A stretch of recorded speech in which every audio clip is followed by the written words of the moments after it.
Welcome everyone to the post-game lobby where, as you may have heard already, I'm joined by Mickey, who's still sticking around, as well as Kavi and Reckless. We've got a bot laner party over here and also our 3 representatives for Worlds. Cool, you were in a suit and Reckless came in and he's like, whoa, what's going on here? Any compliments for Mickey in the suit? Yeah, he's looking really handsome. Indeed. Well, we're going to talk a lot about Worlds, obviously. I do want to wrap up the series. We just had the winner interview, Kavi for Splyce. It's been a long 3 days, I can imagine. What do you think in the end went wrong in this best of 5? I mean, I'm not sure. I think Fnatic is definitely the better team, but what could be an issue is also that it's the 3rd day we play, and after the Origin series, we're really tired. But after yesterday, it wasn't that bad because there was like a 3-0, so we felt pretty ready for today, but maybe it went through someone's mind that, okay, we already won in a way, so we didn't like give it our all, but I'm not sure. Like, I think Fnatic is just way better right now. Does that worry you going forward, or do you say, hey, we have time to prep, we're going to the play-in, so this particular result is not going to weigh too heavy on us? No, I mean, sucks to lose always, but I wouldn't take it too heavy since we're going to go through play-ins, and I'm pretty sure there's no team as good as Fnatic there at least. Maybe Damwon Gaming. But no, I think we just we know everything about ourselves now, and we have like 2 or 3 weeks to improve, and we'll be ready for play-ins. Okay, let's talk about Worlds then. You have locked in 2nd seed for Fnatic. That means you'll be going straight to the group stage. You've played play-ins in the past, right? So how do you think this is going to be going straight into the group stage with no other stage practice before? I actually preferred playing play-ins, so actually, I mean, it's not like we wanted to lose or anything, but I guess playing play-ins is not that bad, at least not as bad as people think, because the good teams are so-called Pool 1 seeds, and the I guess lesser teams are Pool 2, so it's easy to avoid, in this case, for example, Damwon, and just play against a team that is supposed to be worse than you. So I think play-ins is just a really good setting for a lot of teams to figure out what they want to do on stage and get away with maybe a couple of things. And then once you get to the group stage, you're really like aware of your strengths as a team and as a player, so that you can pull off a better performance. Yeah, I think that's... Because I think scrims and stage are very different, so... absolutely. I think it's like a trade-off because on the one hand, you can go through the play-ins and then figure all these things out. But on the other hand, you're then a 3rd seed going into the group stage. So the chance that you get into a really tough group is, of course, quite high. Yep. But then again, sometimes as 2nd or 1st seed, you also end up... Yeah, it's kind of RNG in the end, so... Yeah, so what's going to happen then? Mickey, you said, well, I'd actually want to go through play-ins because of that. Because when you start cold, it's not that easy. Yeah, I mean, everyone from my team was saying how OP going through play-ins is. Oh, because, well, last year, both G2 and C9 got pretty far, and they both went through play-ins. So we were like even joking in the final, it's fine, even if we lose, we might just go through play-ins, or even if we win the Gauntlet final, we just give the other team the 2nd seed and we go through play-ins. But yeah, it's not bad. No. So I want to talk about expectations going into Worlds, but for a second, I'm just going to crown the Kia player of the series. That was Nemesis with 48% of the votes. We've got a breakdown even. Nemesis 48%, Nemesis 39%, and Nemesis 13%. A bit of a joke, Reckless, but he had a good day. That must feel good for Nemi right before Worlds. He did, yeah. I think he kind of saved us a little bit in game 1. I was having a really tough time. And in game 2, I mean, the game was a bit of a stalemate, and we're getting a little bit outscale, I would say. Like, Yumi's really strong later, but at some point, I guess, Azir is just too OP, probably, with 6 items and a front line. So I think his flash ult in mid lane was like a really needed play that you can't really plan for or, you know, kind of make in like 99 out of 100 games, but the fact that he made it in that one specifically was really important. How do you think he's going to do at his first World? Sorry, could you? How is Nemesis going to do at his first World? I think more than fine. I mean, people see him as a rookie, right? But he played in LVP before, I think it's called. So he has a lot of stage experience and team experience in general, so I'm not really worried. Like, I don't feel like, for example, he's a rookie. I feel like he's more of a veteran than some of the other players that are here and maybe even considered veterans, so I have no worries at all for him. Okay, let's talk about Worlds then. Of course, starting in 2 weeks, 24 teams will fight for the Worlds 2019 title right here in Europe. I am super hyped for Worlds. We're going to take a look at all the teams that have qualified because it's a bunch. And I'm first going to go ahead and go across general expectations. Mickey X, going back to Worlds, what are your general expectations just about playing at the event that is Worlds and kind of meeting the best teams in the world? I mean, the expectation is, of course, to, well, make it out of groups first. And then hopefully win it all. I think we have a good shot, because I don't think any other team is like really, really insane that we can't beat. So yeah, I'm just looking forward to playing all the seed 1 teams from all the other regions, or even RNG, for example. I think their bot lane is really good. Yeah. But yeah. You know, when a lot of people look at MSI and they say, oh, MSI was so long ago. In the meantime, G2 kind of fumbled around sometimes in the regular season. Fnatic pushed them really, really hard. What do you say to that about the peak that we're hopefully going to see from G2 at Worlds? I mean, to be honest, with this split, we were like kind of chilling. But next week, we're going to start scrimming again. And we're actually going to like practice really hard and prepare really well for this Worlds. So yeah, I wouldn't be too worried, and I'm very hyped to, well, play at Worlds again after a few years. Yeah, it was the last time you were there was with Kavi, Yeah. indeed. Kavi, 3 years in the making. How different is it for you to play at this Worlds than that experience when you were such a rookie 3 years ago? I mean, I'm about to find out.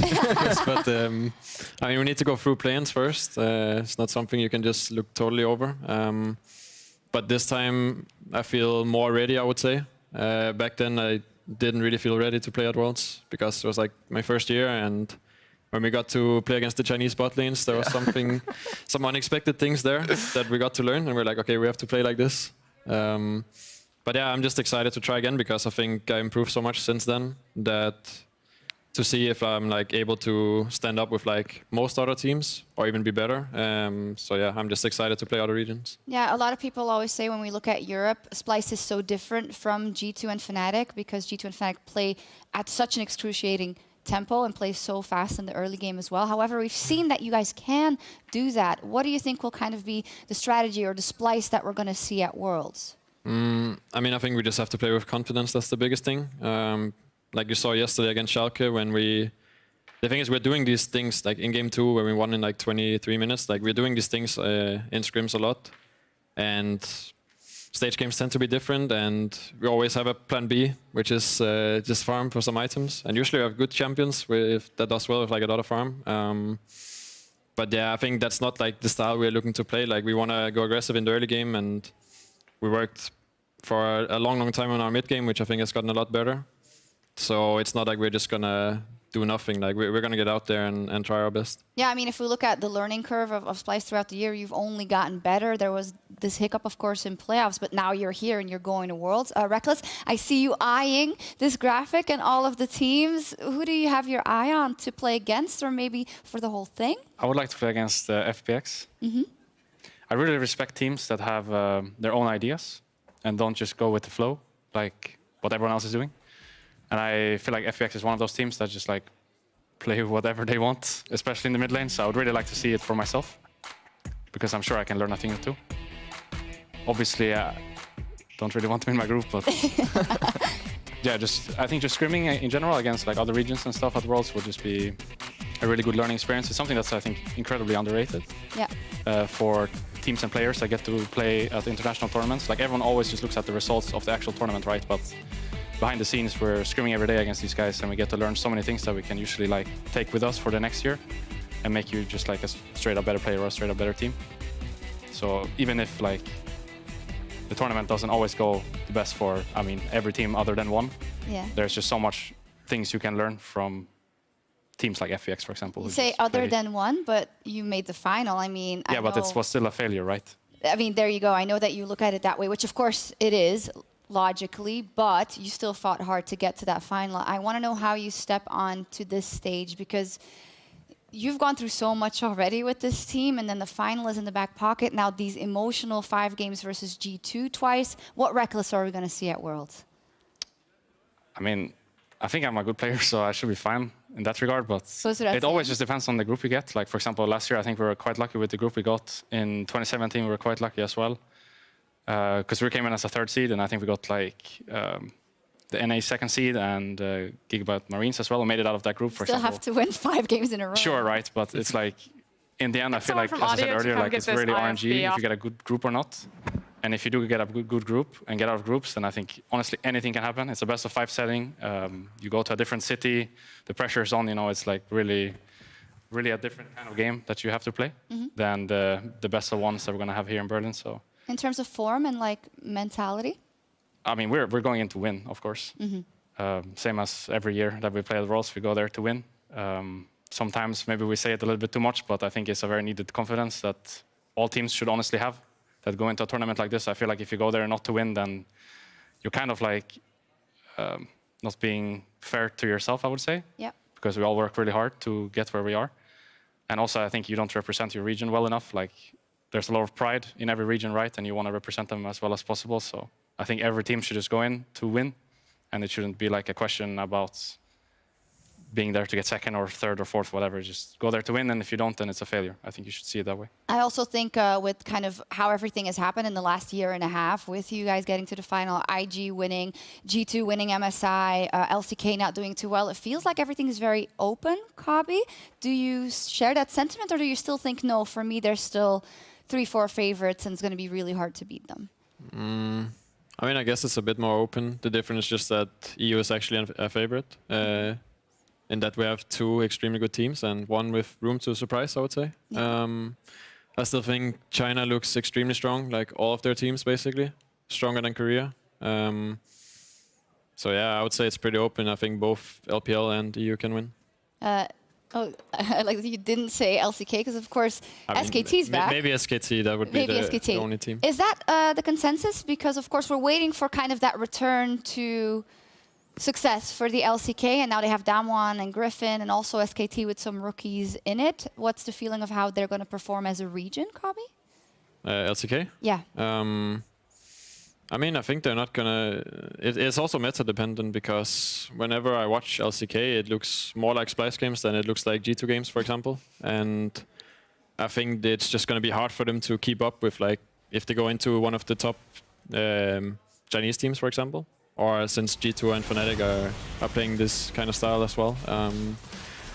So I think it would be, I mean, except for SKT, I think the other 2 teams might fall short, but I mean, you never know. I don't know these teams well enough. I was going to say you never know. And Mickey, of course, you remember SKT from MSI, and we have seen there that the SKT that you see in LCK might not be the SKT you face. They are really good at changing their style as a tournament progresses and picking up the meta. So how strong do you think SKT is going to be, or could be, because it's hard to say, compared to what you saw at MSI? I mean, I think they're for sure going to be stronger at MSI. I think Khan is playing better, and I think their support effort is doing much better than Mata was doing. I think Mata was kind of underperforming at MSI. So I'm looking forward to potentially play them again and see how good they are now. And yeah, it would always feel good to beat them because they're like a pretty big team organization, I guess. Yeah, kind of. So, yeah. You know, a couple of world championships. Would be hype, yeah. All good. Reckless, what do you think about the region's strengths or anything about the roster? No, I guess just same sentiment here. Kind of scared of China. I mean, they play just really fast, so if you're not willing to fight, then it's going to be tough. But we've kind of been molded with that now since G2 has played us through that the entire year. So I think we should be more fine than maybe otherwise. LCK, I guess, yeah, plays a little bit of a slower game. They still have really good players, though, so it's not like you're going to get that many advantages, probably. So you still need to perform macro-wise. But yeah, mostly LPL is what scares me, because I feel like all 3 teams we have here in Europe are really good at understanding what needs to be done in the game. So if we don't fall behind, we can probably win. And against LPL, there's a chance of falling behind for sure. If we talk about kind of preparation, if you're able to share and if you know what kind of the plans are, what's the plans for the respective teams? When is the boot camp starting? Where is it? I mean, it's in Europe, we know that. Do you get a bit of rest, Mickey? I mean, I think we start in a week. We're going to go to a boot camp somewhere in Europe. Not sure yet. Okay. Mystery location? Yeah, I'm not sure yet. Nothing is confirmed yet, so I guess we'll see in a week. You can't say it. I guess we'll see in a week. Good. Kavi? I'm sorry, but we didn't know if we were getting 2nd or 3rd seat, so we're going to have a meeting today. So I actually... What would you like to do? I mean, we've been playing for like 3 days in a row, so I'll need like a few days at least off, and then I'm just ready to get back to play as soon as possible, because I want to be ready for play-ins. Absolutely. Reckless? I think we're starting on the 24th. We're boot camping in London from the Fnatic HQ. I think the group draw is on 23rd, so I'm pretty sure we're starting the day after. And then, yeah, just, I guess, not really 3 weeks, but 2 weeks of practice? Yeah, 2.5-ish, yeah. before we go to Berlin to play groups. Yeah, that's pretty much That's it. the understanding. Yeah, sorry. Okay, sorry, no, I didn't want to jump in and cut you off. Very interesting. A couple of things I want to ask you about is, of course, we didn't talk about LCS yet. Of course, Team Liquid was a finalist at MSI as well. Cloud9 is one of those teams that always does well at international tournaments. And then Clutch is in there with your old teammate. Well, you never played with Tony, did you? I did. Oh, yeah, you did. Sorry. It was so long ago. So, what do you guys think about the skill level of the LCS and how they're going to do at Worlds? I would say pretty good. Clutch is like a wild card, aren't they? I think they play pretty good, actually.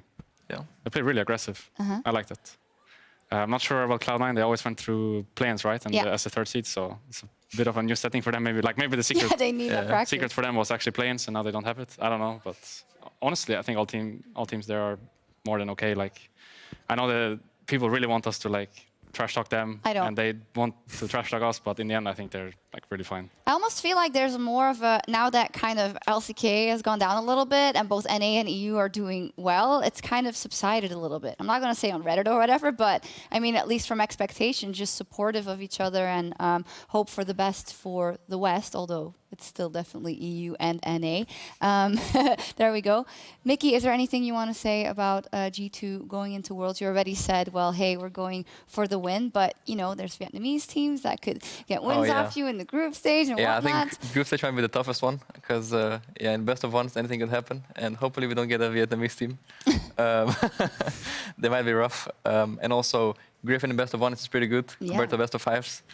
So yeah, I think if you get a good group, we should be fine. It should be fine. Fantastic. A final question. In the past, you've always gone to boot camp in Korea. Vitality even went to China to boot camp. Now everyone's coming here. That means also the players will be playing EU solo queue as opposed to anything else. How will that change things, Reckless? I mean, if me and Mickey keep up the I heard you've been playing together. the bot lanes, then I don't think they stand a chance. Yeah, we'll tilt them when we come here. Yeah. What have you been playing in the bot lane together? Some Fiddle Nocturne. Played some Fiddle Nocturne, some Swain Pantheon, Shaco Heimer. Warren Trundle. Shaco Heimer. Some, Shaco Heimerdinger. I was pretty good Heimerdinger. And your Heimer was pretty clean. Good stuff. It must be fun that you can stay in your own time zone, though, for a change. Yeah, I think, honestly, that's the biggest reason, for us at least. Just to, I mean, it's fine to travel. It's not the end of the world, but I just don't think there's enough time for it to be worth it. Because you're probably going to spend like a week transitioning in the beginning and then a week transitioning back at the end. So that leaves you with what, maybe a week at best. And I just don't think it's worth it at that point. Yeah. So it's better to stay here, maximize, the efficiency of time we have, and then since some teams are coming over as well from NA, I guess. They're already here, I specifically, think, some of them. I think it's just more than fine.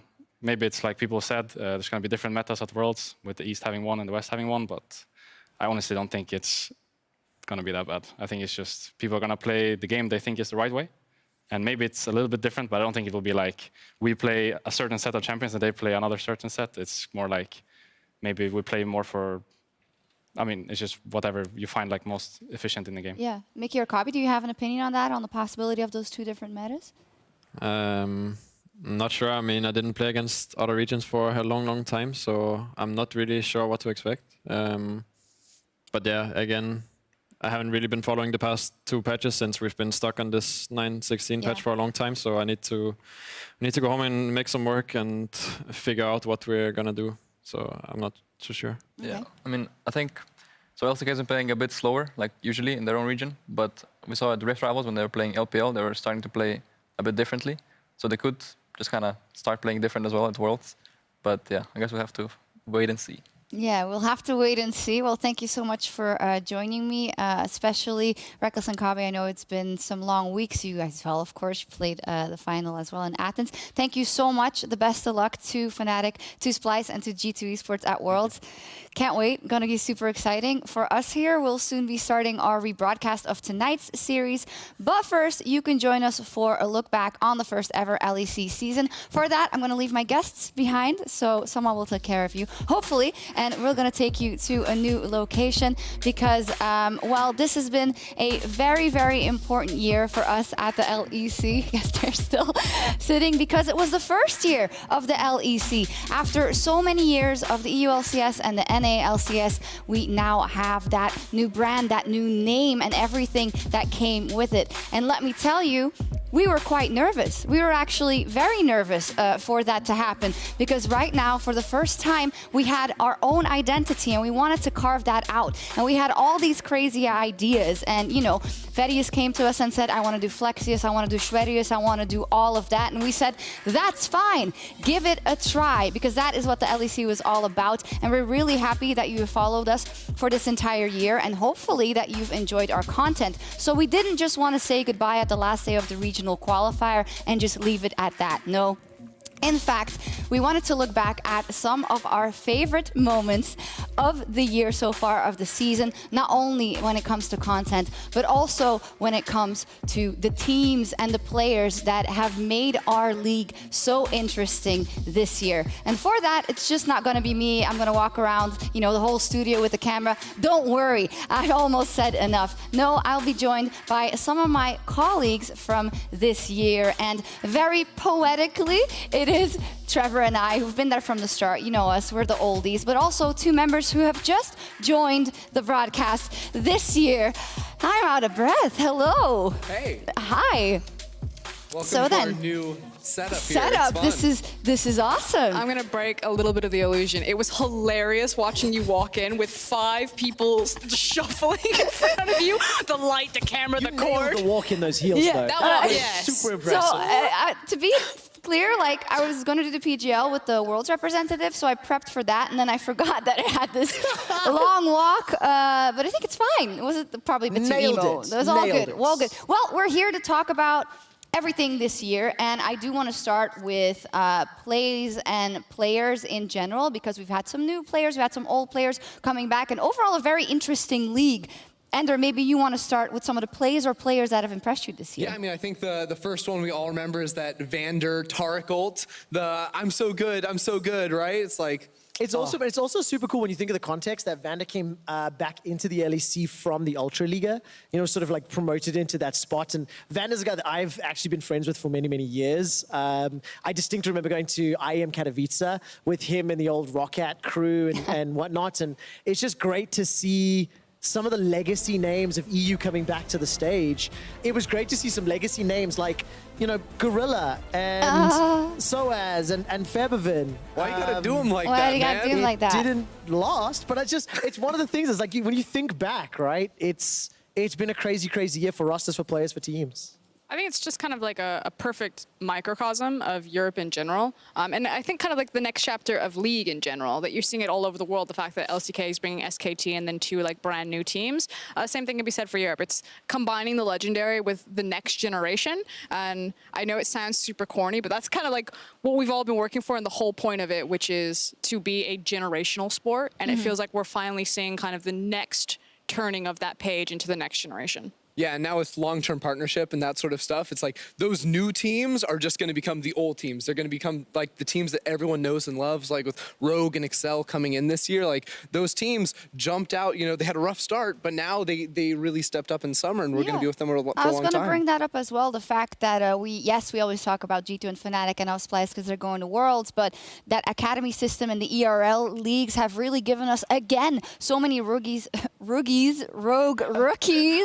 to look out for. And even if some of them had a slow start, you know, it's been good to see. Rogue made playoffs. Excel has started making a name for himself as well. The Misfits Premier Squad played in its entirety on the stage because the golden oldies couldn't keep up with the new kids, right? Like, it's insane. I was also really stoked to see SK Gaming back, and especially because they were competitive in the beginning of the spring split. Everyone may remember the 2-0 against Fnatic in the debut game. The 3-0, right? It feels like such a long time ago. Missed a joke, Ender. He said 2-0 in the same game. I know. I think you see new kids. They can't see Costa kids can't keep up with the golden oldies as far as Costa's. Do not put me in this.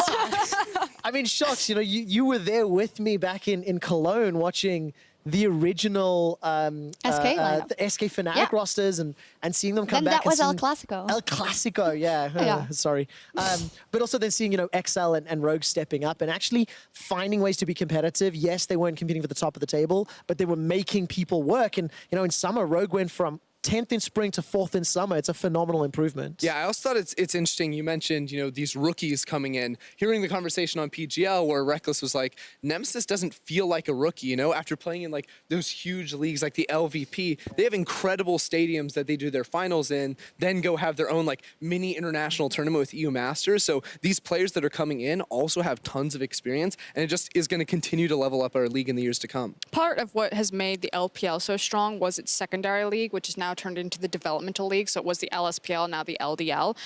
Of course, the league is massive, but it's that huge population and turnover of players, and the fact that you have a semi-professional league underneath it. And I think that's what the ERLs really mean for Europe. It's your secondary professional league that allows you to develop talent, and that's partly why we'll continue to see China and Europe rise to the top, because you are constantly bringing in new talent and constantly not only making sure that that talent is ready, but it's like hyper ready. Like they've been on those massive stage, they've seen that type of competition, and they are unlike any other rookie that you saw coming. Yeah, absolutely. When we talk about all the positive, there's also, the other side of that. Some disappointments, I think. We've talked about Misfits already, but all in all, I think they made a great move for them, putting in that ERL team, and we're looking forward to the moves they're going to make. Rogue, that then narrowly falls out of the gauntlet and can't make it to Worlds, even though Finn had some incredible plays to try and keep him in there.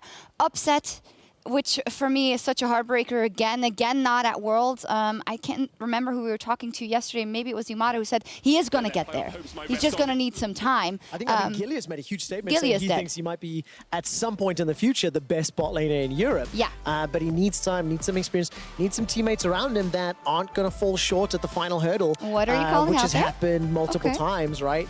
But also the names that you just talked about, like they've all had standout plays. We actually have a list of plays, and like Humanoid is on there, Finn is on there, Upset is on there. It's crazy to think what these rookies have done and how much like more evolved they are from when the EU LCS started in 2013. When I think about new players being debuted on stage back then, I was afraid because it meant we had to figure out, how do we talk to them? How do we get them on camera? How are they going to play? When are they going to choke? It was a matter of like fact.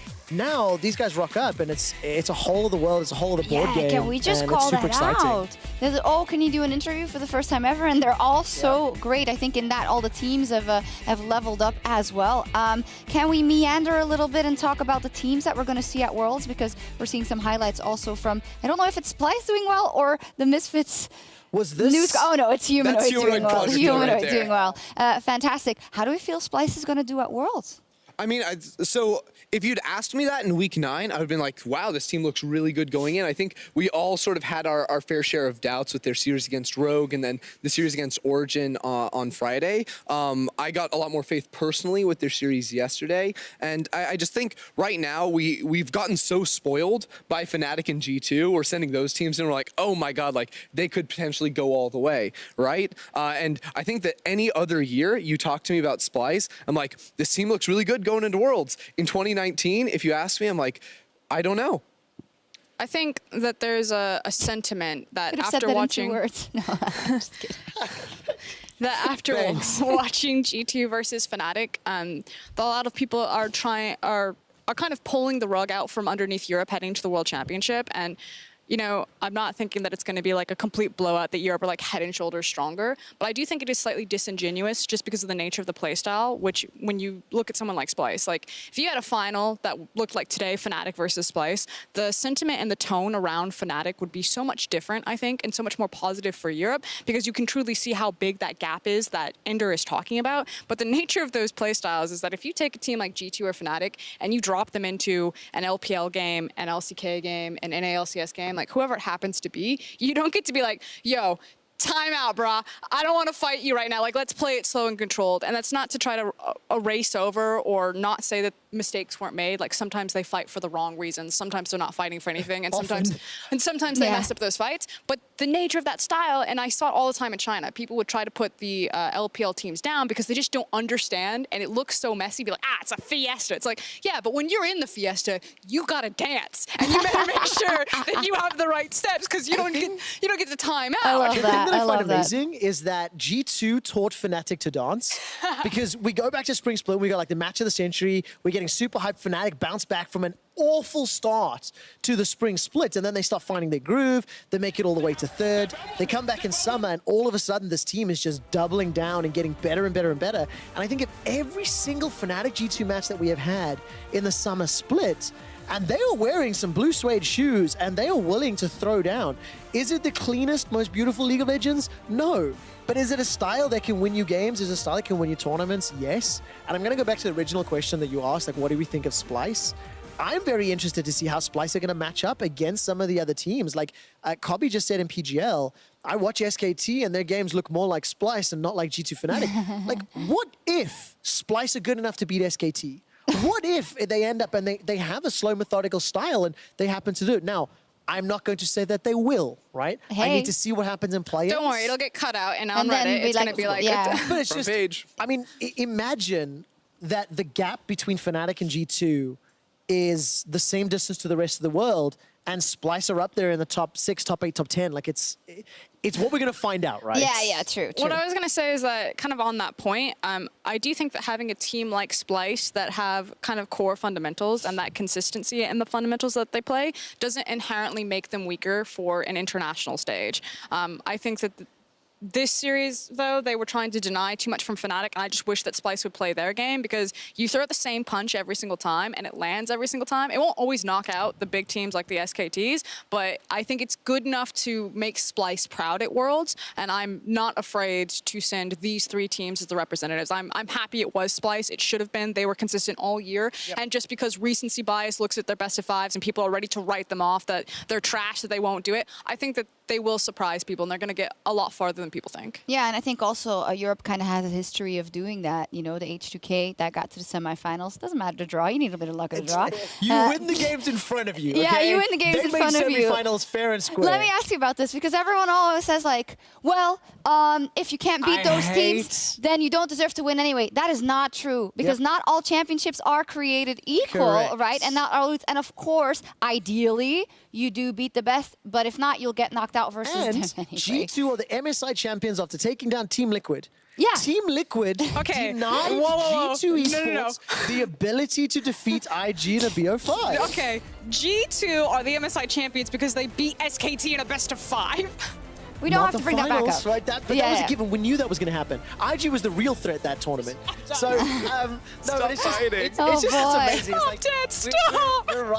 we're riding a high right now because you two look fantastic, and we're very excited to have Worlds here. And like, just to bring us back to EU and why we are so hyped right now is like, the new name, the new studio, the new teams, the new players, Fnatic losing their superstar to G2, and then finding a guy that is almost matching Caps. Like, it's insanity when you think about it, and when you think about You say in the what best the of last fives, 8 right? months in the best Yeah, of fives. yeah. Like, if you look at Nemesis in playoffs, the fact that Nemesis was solo killing Caps like several times, the fact that his champion pool is different.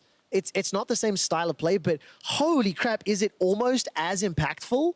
You can't deny that. Yeah, and you can't know, how right? the hell does Fnatic find somebody of that caliber literally a month after losing Caps? I also think we don't know what his ceiling is, right, Nemesis, Frostkuren, and that's what scares me and excites me for Worlds, because I don't know how this dynamic of Fnatic is going to do at Worlds. I think it's not so much, like, I do want to celebrate Nemesis. I don't know if I'm going to go so far as to put him on the same footing as Caps. I do think that he got the better of Caps in the marginally behind. first. Where are we defining our margins? I think I want to celebrate Nemesis. I don't think we got a chance to talk to him or talk about him as much as possible. So at the beginning of the year, he said he'd give an interview if they won the championship. So that's his goal. Otherwise, he's like hush hush. Yeah, hopefully at World Worlds we'll get to, Championship. or World Whoa. Championship, Oh, whatever. word. Yeah. But I do think it is credit to Fnatic, the fact that they are continuously and systematically creating world-class players. It is very clear that that organization should be trusted. They've had to rebuild multiple times. They've been successful in their rebuild multiple times. And again, when you go to Fnatic and your expectations of Fnatic, it is to win everything. I think Brox has said it best. We are a team full of winners, and even though they didn't lift the trophy, they came pretty damn close 10 times. Yeah. And I think it is just credit and hats off to the organization. Those are very few and far between in League of Legends. There's a reason why we only have maybe 5 of them in the world, and Yeah. Fnatic is one. That hunger defines them, I would say. Let's talk about G2 esports then. It's dangerous. All this, oh, are they favorites for Worlds? And then Mickey also says that we're in it to win it. But I also think Reckless has a point in that if you don't go in there, if you're a team of that caliber, thinking you can win, then what the hell are you doing anyway? But I want to talk about kind of their playoffs form and what we think, because for me, after or ever since MSI, it's been very hard for me to pinpoint their level and their ceiling, because they obviously hit it when they beat SKT, or a lot of it, and then they beat Team Liquid and lifted the trophy. But then the summer was kind of here and there. Sometimes they said they didn't put in as much. Then Fnatic matched them. Caps did a great job, but he wasn't that 1v10 player the whole playoff. So how should we interpret all of that for G2? Okay, there's pros and cons. The pros is that G2 have an incredible ceiling. They have a ceiling unlike anything that we've seen in League of Legends for a very long time that can win them international championships, go through teams like SKT in a best of 5. That said, there's variance. The cons. Sometimes when they roll the dice, the nature of their playstyle demands mechanical excellence. And if you are not excellent on that day, as Mickey struggled in that best of 5, as Caps struggled in the first part, then you look like a fool. But the thing is we have world champions who played exactly like that. Invictus Gaming, if you go back and look at those games in the group stages, everyone wants to rewrite history and just look at that best of 5 against KT Rolster, just look at that final. Look at those group stage games. Ning runs it down several times. Like, there is a huge level of variance, and it's now the perfect storm. Does the meta come together? Do you have the players popping off? Do they have the confidence? So can G2 win it? It is not an outrageous statement to say that, yes, G2 can win Worlds, but it needs to come with the temper of their playstyle demands that they're perfect on the tournament. All the time, I guess is essential. I think it's interesting too, because I feel like with a team like G2, we don't actually see the real G2 every weekend. Because I don't think that they actually, like, they don't go into a regular weekend of LEC with the same level of intensity that they did against Fnatic, let's say, in the finals like that. So when you say, you know, they had a lot of variance during the regular season, or we didn't really know, like, fully what to expect of them going internationally, I think a lot of that is we just didn't know what the real G2 was. And I think you wait till moments where you're down 0-2 against Fnatic in a best of 5, and that's where real G2 comes back. And all of a sudden they turn it around, they slam them in 3 quick 20-minute games, or 2 rather after the game 3. And then that best of 5, yes, there were still individual mistakes that I think they do need to clean up before they do go to Worlds, but it is in these series where we see the full potential of G2. It's when the backs are against the wall and the stakes are the absolute highest, this team doesn't crumble. No. That's the thing. Mickey played awful for the first 2 games against Fnatic in round 2. And many of the G2 members did, to be fair. But they go down 2,500 gold at 15 minutes. They've never won when they're 0-2 down. Fnatic have never lost when they're 2-0 up. And all of a sudden, this team finds a way back in. They punish a mistake. And that is the mark of a true champion, is that when you are in those situations, you find a way back in. SKT have been doing it for years. And that's the reason they have so many world championships. And, you know, we haven't even said his name, but Perkz, we've heard many members also credit Perkz for that resilience in that moment. He's practically untiltable. And for a second, I'm going to put this show hat off and let myself be the fangirl 100% and think about, you know, Perkz and his journey, and if he would be able to complete it and lift the Summoner's Cup, I think that would be the greatest feat any Western player, if it not already is, what he's shown so far. He's the most successful European player in our history. Yeah. He has won 6 out of 8 splits he has played in. He placed 2nd in another, and then he won the regional qualifier in the one playoff run that didn't work out. He's made MSI finals and won MSI finals. He beat RNG with Hjarnan and Wadid to make world semifinals. He won V10 actually. I'm not being funny, but there is simply no player in our region that is more successful than him. Go look at his win percentages. Go look at the fact he's done it in 2 different roles. He has accomplished more in this 1 year as a bot laner than Reckless has in his entire career. I mean, it's difficult to comprehend because he's still freaking playing. Yeah, I think this contentious because obviously you don't want to disregard all the titles Reckless has in Europe as well. He's but more it's winning impressive. than him, is what I'm trying to say. It's impressive, You know? yeah. Yeah, I mean, we saw the start of it, right? Last year, the music video Rise, he was playing Yasuo. He got cut down. This year, he's going to be the one hosting the trophy. Okay, well, we'll see. I'm going to cut the Worlds discussion short here unless anyone else wants to add something. The only thing that I want to add is I know that sometimes players get a bit scared to really show their personality just because the closeness to the community and the immediate response that you can get from it.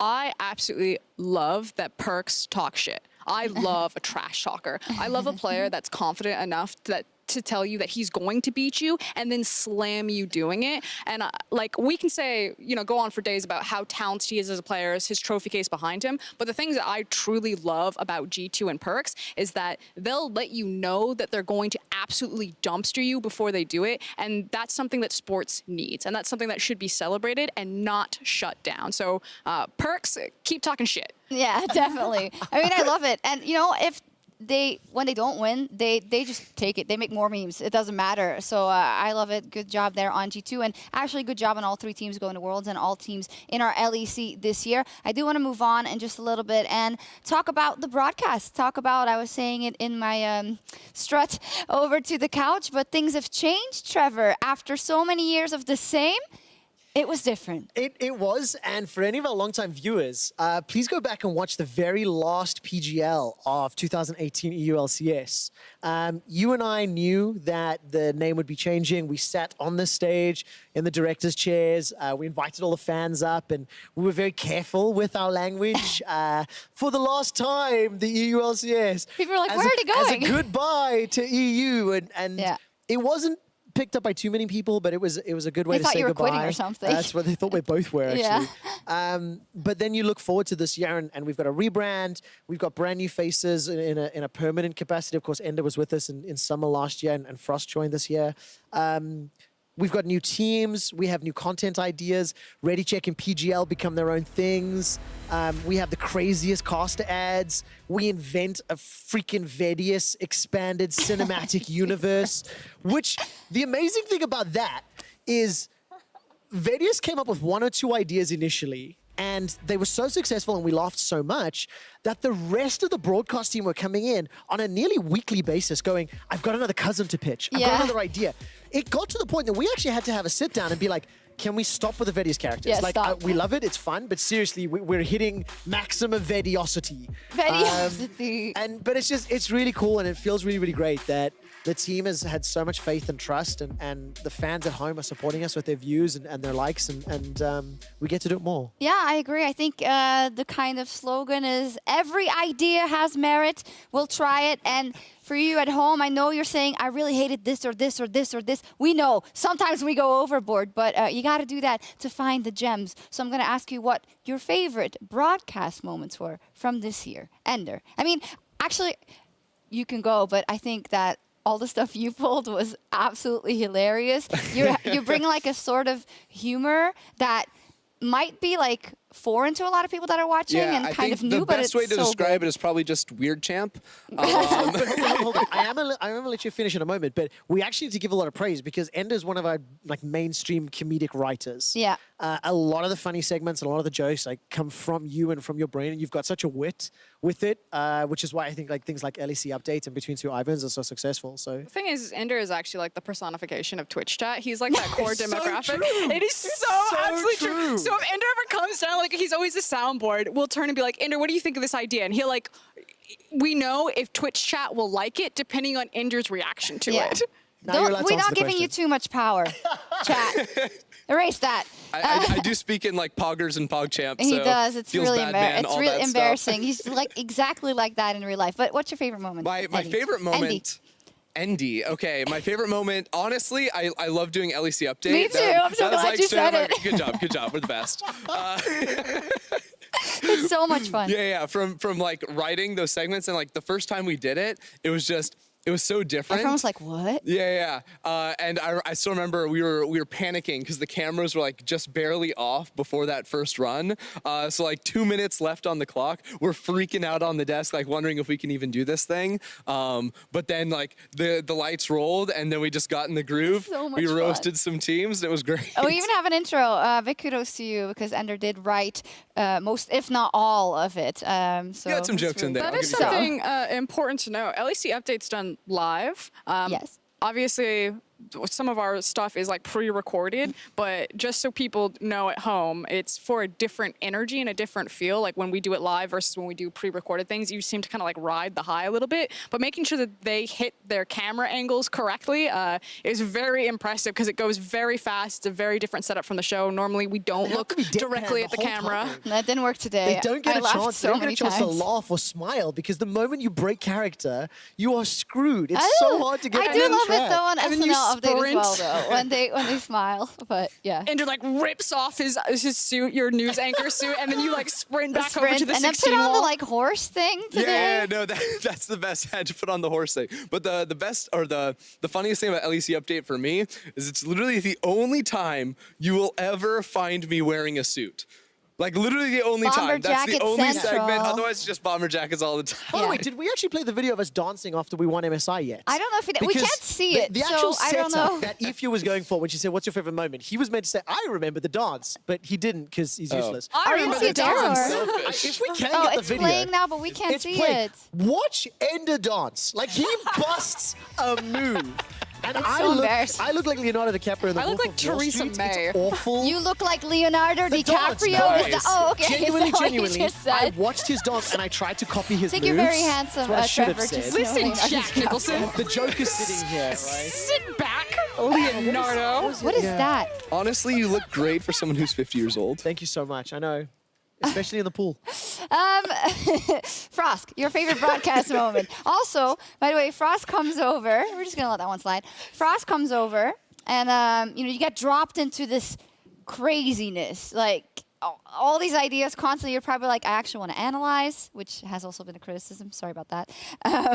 So, how have you found, and what have you found your favorite broadcast moment? My favorite broadcast moment was, I think, the MSI celebration, the dance, simply because I kind of got two runs at it.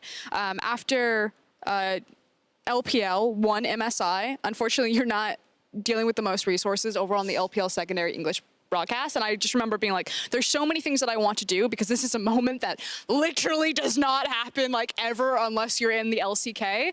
And so to get another run at it with the LEC and to see how it was executed, not only with like what I think was legitimate like celebration of Yeah. such a momentous occasion, but then also putting that LEC twist on it. The fact that Ender comes out of a tent.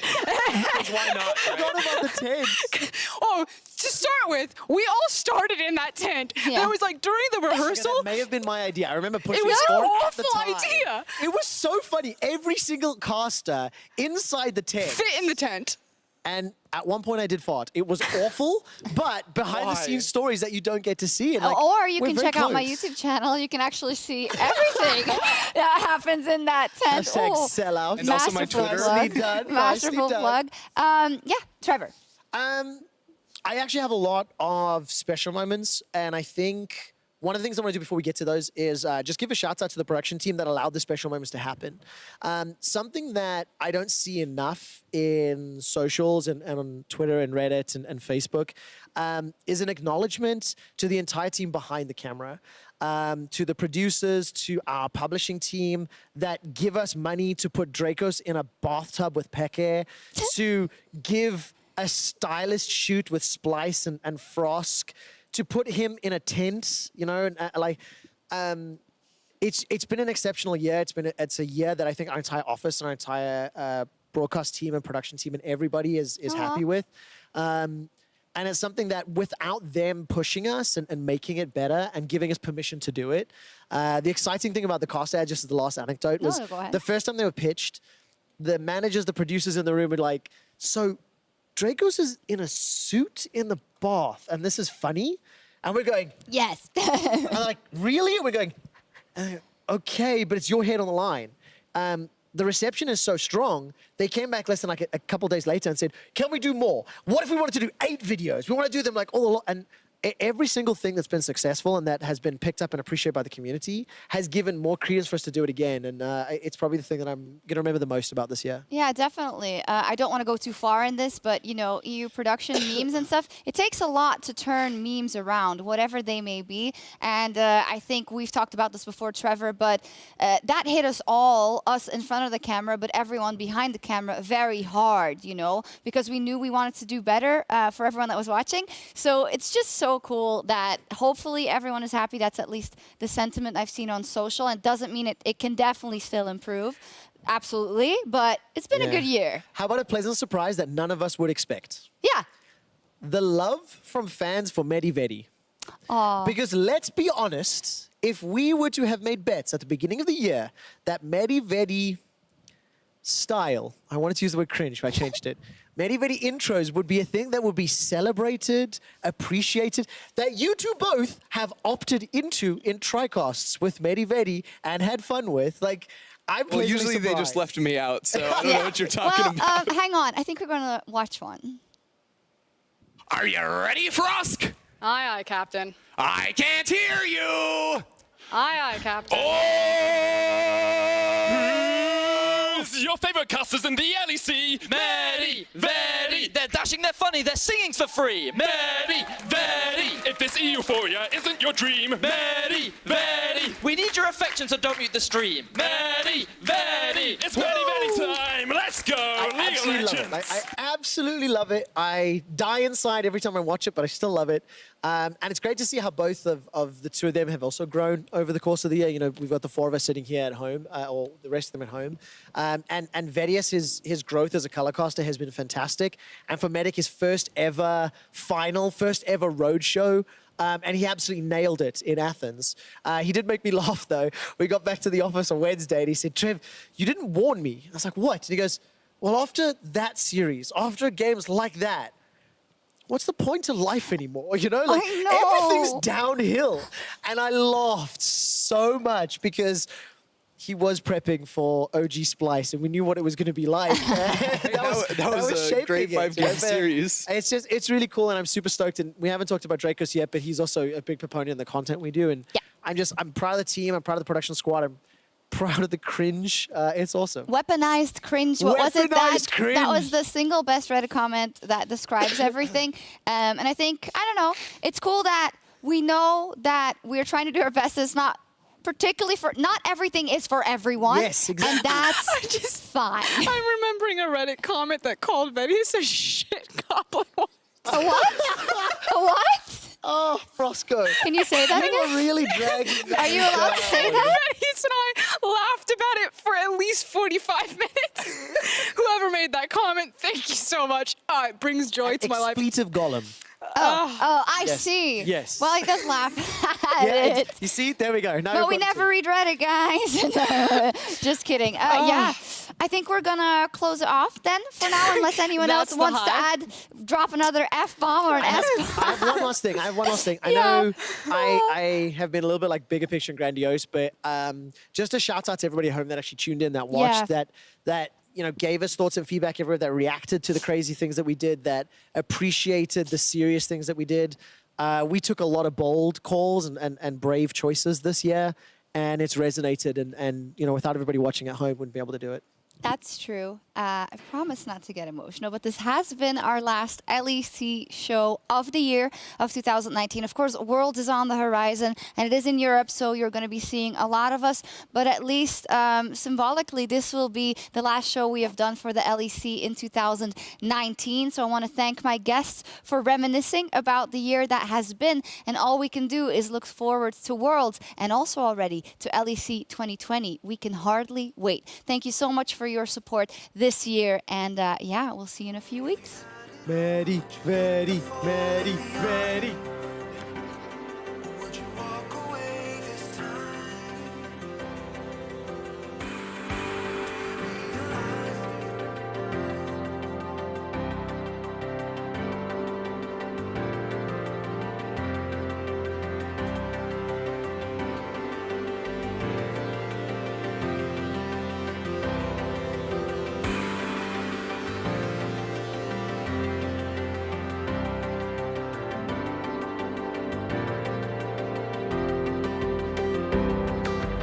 Humanoid gets caught by Hilly's taunt. Now the turnaround into Nemesis. This is a split fight. There's Kaiser jumping his backline. Humanoid will go down, but he takes Reckless with him. Nemesis running for his life. He needs time to get the Twin Fangs out. He keeps firing and spitting. That's a dead Broxer. Now the turnaround is Xerxes. Not going to be enough. But look at that!